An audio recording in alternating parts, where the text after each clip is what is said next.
Welcome to the Cabral Concept, where board-certified naturopath and integrative health practitioner Dr. Cabral shares how he was diagnosed at the age of 17 with a life-altering illness and given no hope for recovery. It was only after studying and traveling all over the world did he discover how to combine ancient Ayurvedic healing practices with state-of-the-art naturopathic and functional medicine to fully rebalance the body and re-energize it with life. It's time to discover how to get well, lose weight, and finally feel alive again. And now, here's your host, Dr.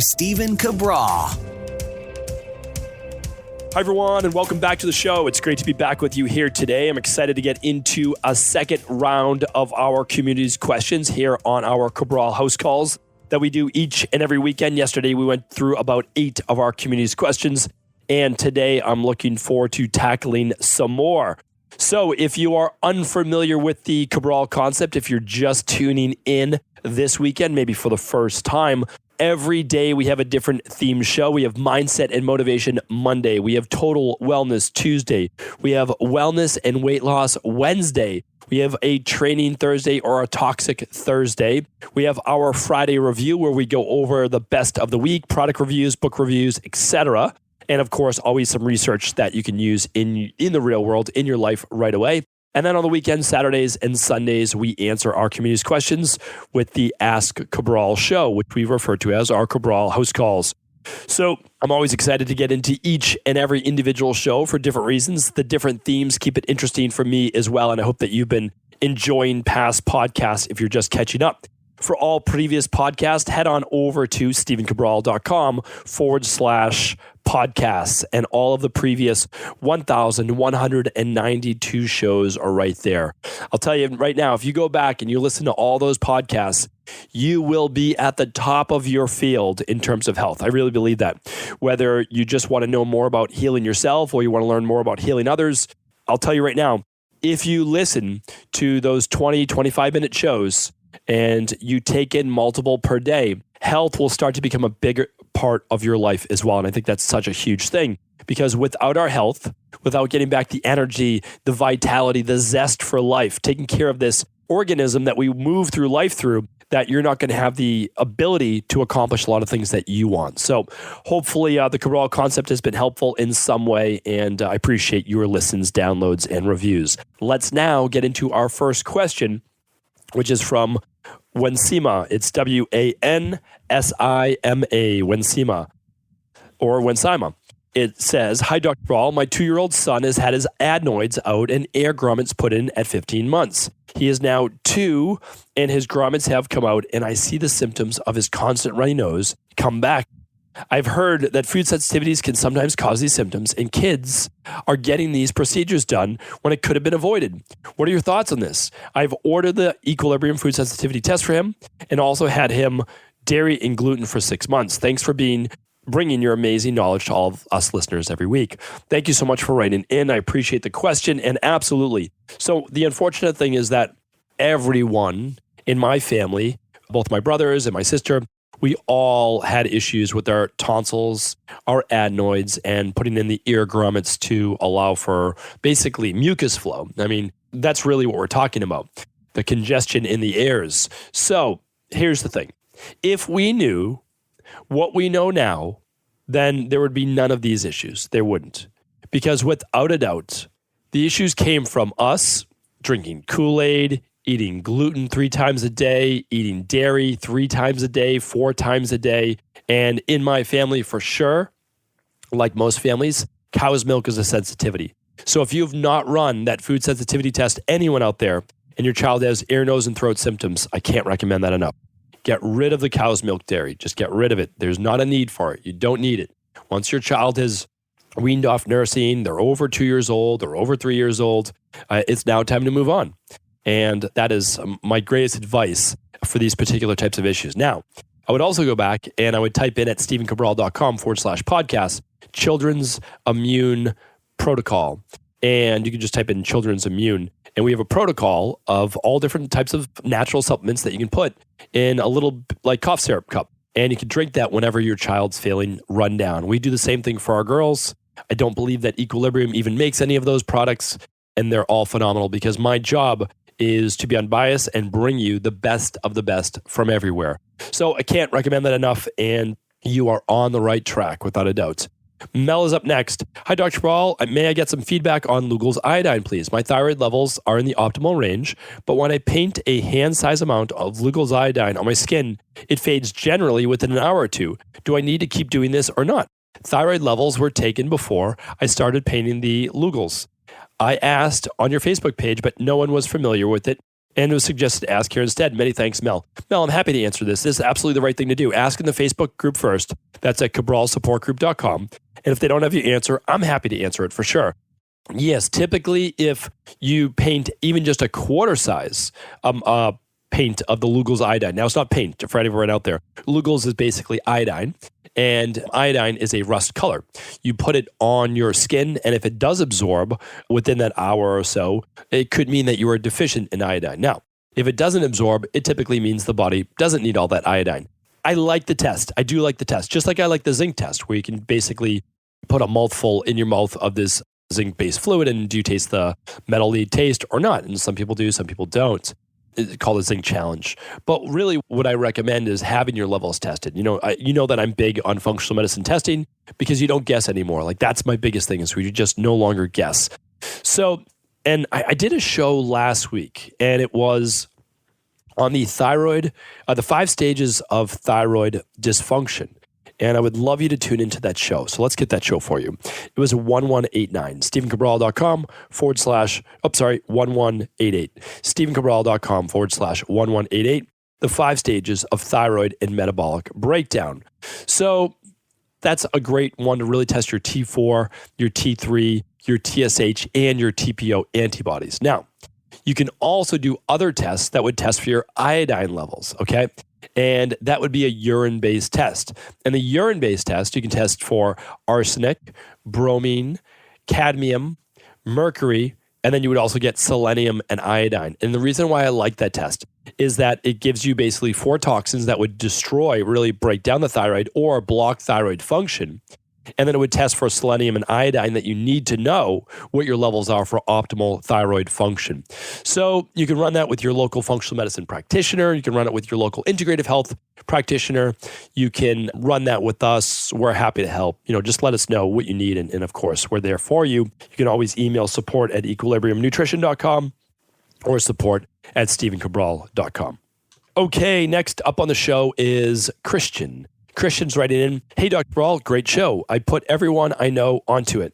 My question is there anything from your practice, whether it be advice or supplements, a man in his early 30s can do to aid his sex life in his marriage? Really fit, active person. I eat healthy foods like you recommend. Do 12-hour fasts, and most of what's in the Rain Barrel Effect book.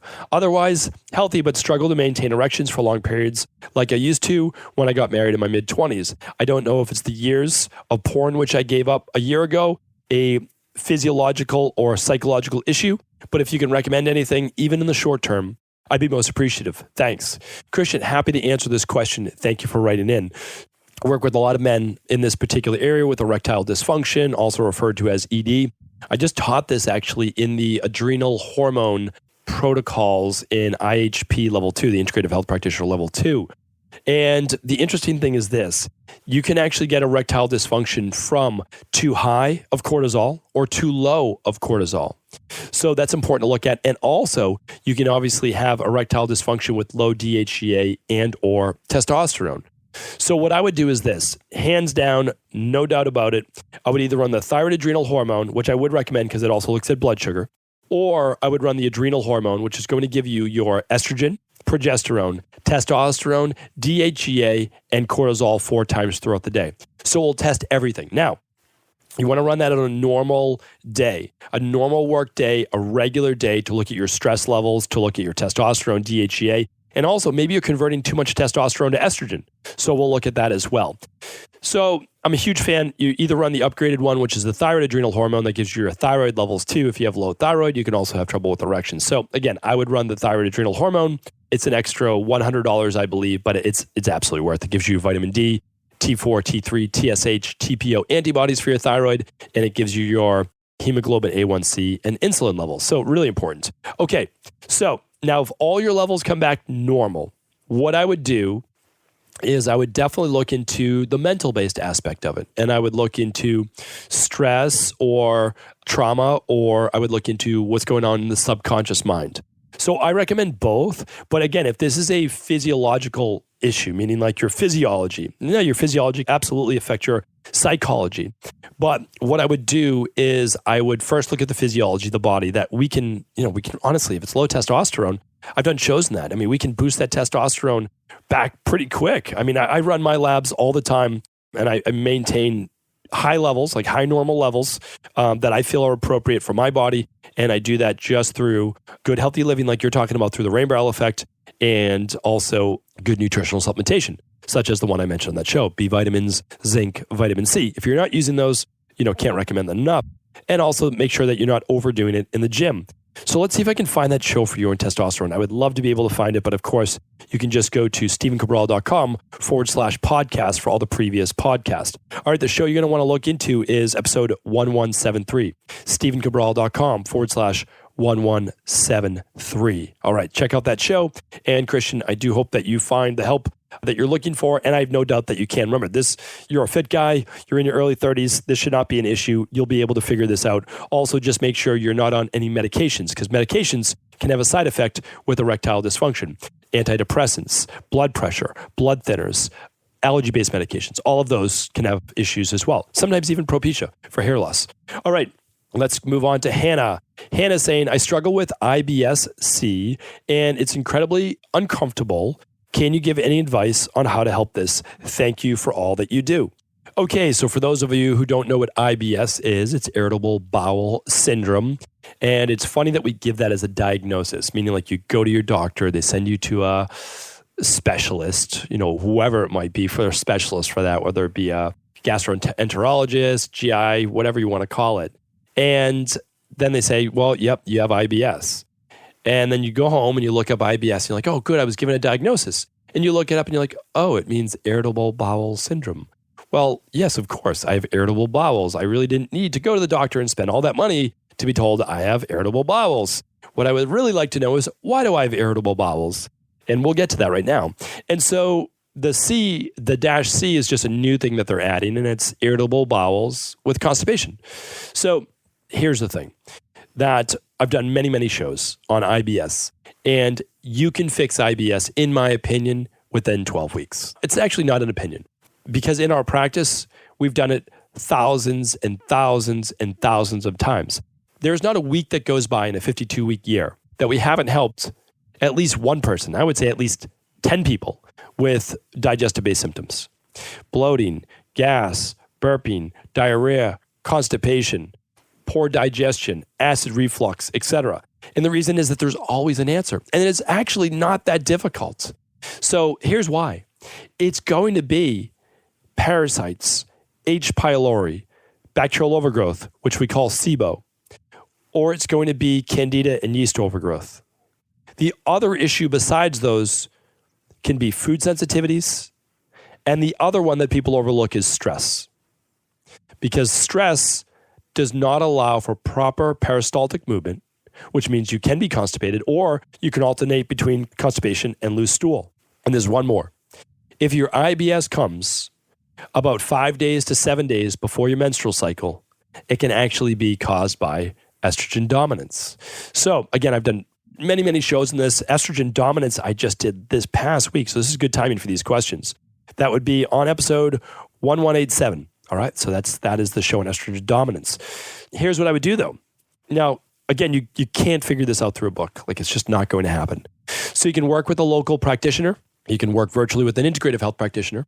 You can work virtually with us, just simply getting a lab test done at equilibriumnutrition.com. So what would it be? Well, the first test, hands down, is going to be the organic acids test. If you can run a second test, no question, it's the stool test. And if you can run a third, it's the food sensitivity test. All right? Hannah, hopefully that was helpful. Again, I recommend the whole big five if you can, plus the stool. But if you can't do the big five plus the stool because of finances, believe me, we get it. We understand. There's a cost to all of these things. I went through it at 17 years old. It wasn't easy for sure for my mom and my family to pay for these same exact tests. So believe me, I get it. We did a few at a time, and we were able to figure things out. So I want to do the same for you. That is why I do what I do. A lot of people don't know that.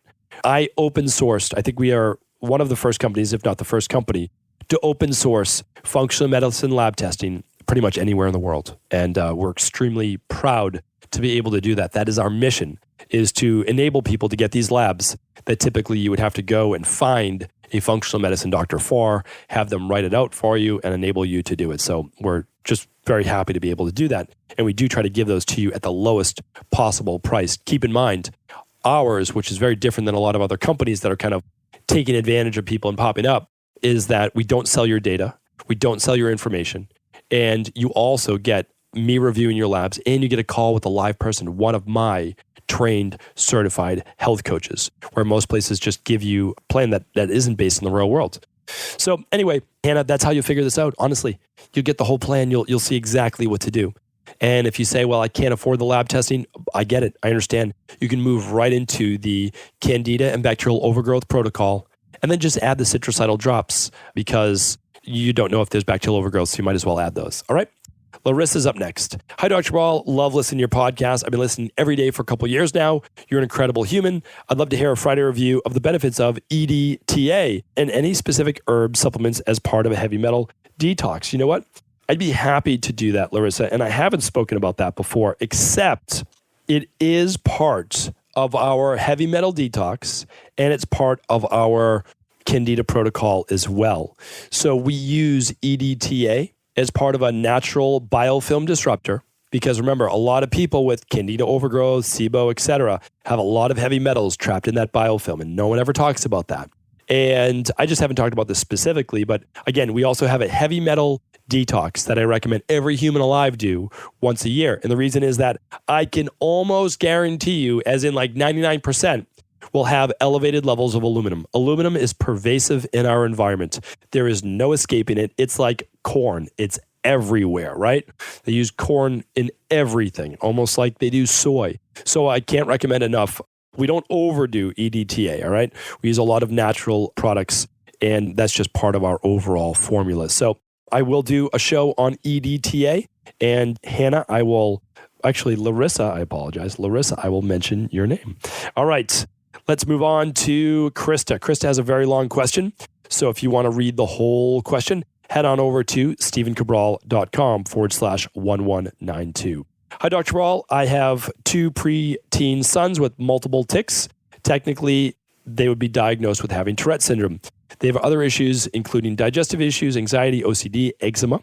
Several years ago, we got turned on to a TED Talk, which explains the effects of glutamates in the brain. By altering daughter's diet with those glutamates, those symptoms completely disappeared. As soon as she was exposed to glutamates again, like when eating out, her symptoms returned. We have since joined a Facebook group.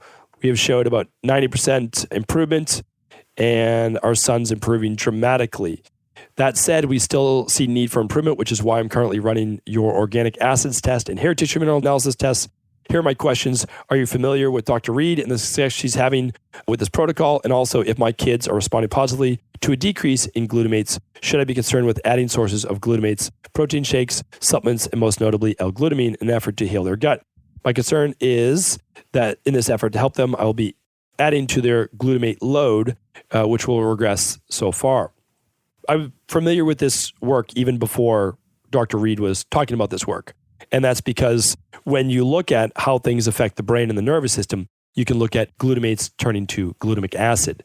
And this is something we talked about many years ago in the GAPS protocol as well. So I don't know Dr. Reed specifically, but I'm going to keep her name in this for anyone else that would like to check it out, because of course I'm all about just spreading good work, good information. So I will check that out. But yeah, I agree with you. This is something that we actually look at and use ourselves. And for the gut, there's a few ways to go about this. Let's say that your daughter or son does not tolerate glutamine. Now, glutamine does not have to necessarily convert to higher levels of glutamate or glutamic acid. There are different pathways.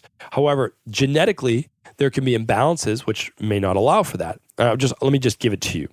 In these particular types of cases, we can simply use zinc carnosine and we can use some bone broth as well. Or we can use zinc carnosine, and we can just get other good forms of protein into your son or daughter, which will automatically have some levels of glutamine. Now, because you're going to get that, unless you're just eating foods devoid of it. Now, there's another part to this, is that you can use glutamine at very small doses and see what's tolerated. Because usually, again, it goes back to the rain barrel effect. It's typically the dosage. And I want to give you more good news. When the gut begins to fully heal and the villi begin to rebuild, and there's less overall inflammation in the body, and the body's overall methylation-based systems and liver-based function between phase 1, phase 2 detoxification are working better because there's less stress on the liver now, your son and daughter will most likely be able to tolerate a higher dosage of even the negative form, the glutamates in the future. So that's the good news. Now we have to get there. So what we want to do is we never want to see the symptoms return. So our goal is to use, if we need to, the lowest, smallest possible dose. And now again, a lot of scoops contain 2.5 or 5 grams of glutamine. You can use any formula you want. I mean, we have the healthy gut support, but you can choose to use any brand that you like. Ours is just a synergy, so it already contains the zinc, it contains aloe vera, and it contains a lot of other great things for the gut. So what I would say is this. You can always start with any brand that you want at even 0.5 gram, a tiny, tiny amount. And you can say, how do they do with that? And if you see any symptoms at all, then we'll say that's just not the right product. And that's okay. Because I can tell you this, there's always more than one way to do it. There might be a best way, but that doesn't mean there can't be another way that might just take a little bit longer, but it also works as well. So, Krista, I'm super proud of you and people all around the world like you who just don't take no for an answer, who don't just say, oh, well, my children they're on the autism spectrum, so there's just nothing we can do. You've proven that, right? You've gone through the work of educating yourself, finding out what works for you and for your children. And I'm just really proud of our community in general. So thank you, Krista, for writing in. Appreciate you. We are going to keep that at that for today. Really great questions. We're leaving off on February 26th. We've gotten through, there'll be more questions for February 26th actually coming up next week. Who do I see in there? I see Maria. I see Erica coming up next. I see Taylor. I see Krista. So we've got a lot more questions coming up. Thank you everyone for tuning in each and every weekend to our Cabral House Calls. Appreciate you. And as always, if this information was helpful, please do feel free to pass this along to anyone it could help. And for all the moms out there right now, and for every mom and every woman out there right now, happy Mother's Day. Hope you're having an amazing weekend. Take care. Ever wonder what the best sauna, blue blockers, sleep trackers, wake lights, salt lamps, or other health gadgets are? Or what about the top non-toxic mattresses, sheets, soaps, bath products, toothpaste, and cookware? Or would you like to know the cleanest choices for hemp parts, meal delivery services, supplements, and much more? I personally curated, researched, and now created a resource page of all of my top picks that continues to grow each week. These are the exact products I use in my own life, with my family, in my private practice, and they're the ones I trust. To find out all of my up-to-date recommendations and all the details, simply head on over to stephencabral.com/resources.